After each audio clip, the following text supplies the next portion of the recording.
আজ রাজ্যপালের ভাষণের মধ্য দিয়ে সূচনা হল 2026-27 অর্থ বছরের রাজ্য বাজেট অধিবেশনের আসর।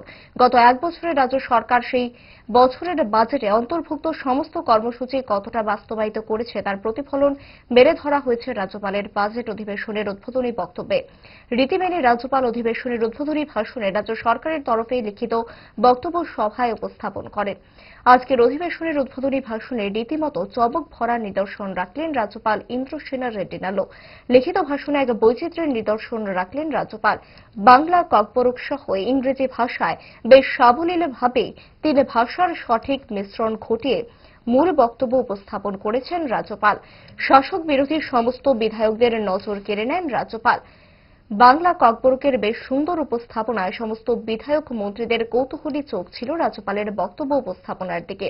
এ নিয়ে মুখ্যমন্ত্রী ডাক্তার মানিক সাহা যথেষ্ট আপ্লুত। সংবাদ মাধ্যমের সামনে নিজের সন্তুষ্টির কথা নিজের মুখেই জানিয়ে গেলেন আপ্লুত মুখ্যমন্ত্রী। বলেন, স্মরণকালের মধ্যে এই ঘটনা নজির সৃষ্টি করেছে, মেলে ধরেছে বৈচিত্র্যের মধ্যে একতার এক অনন্য রূপ। এদিনের ভাষণে রাজ্যপাল জানিয়েছেন, রাজ্যের সামগ্রিক উন্নয়নে প্রচুর কাজ করেছে রাজ্য সরকার। যাবতীয় উন্নয়নমূলক কাজে রাজ্য সরকারের আন্তরিক প্রয়াস ভবিষ্যতেও আরো জোরালো থাকবে। বাকি 61-62 টির নির্মাণ চলেছে। আমার সরকারের তত্ত্বাবধানে আগরতলা স্মার্ট সিটি মিশন এর কাজ এগিয়ে চলেছে।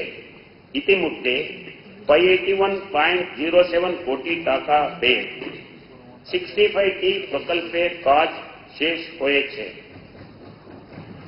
আমার সরকার Tripura land pooling and flat reconstitution policy 2025 চালু করেছে, যাতে ত্রিপুরা আরবান ডেভেলপমেন্ট অথরিটি ও স্পেশাল প্ল্যানিং এলাকার মধ্যে জমির মালিকরা পরিকল্পিত উন্নয়নের জন্য ল্যান্ড পার্সেল প্রদান করতে পারেন। আমার সরকার ত্রিপুরা আরবান লাইভলিহুড মিশন এর অধীনে জীবিকা অর্জনের সুযোগ বৃদ্ধি করেছে। সেজন্য 6692টি স্বসহায়ক দল সিআইডি গঠন করেছে।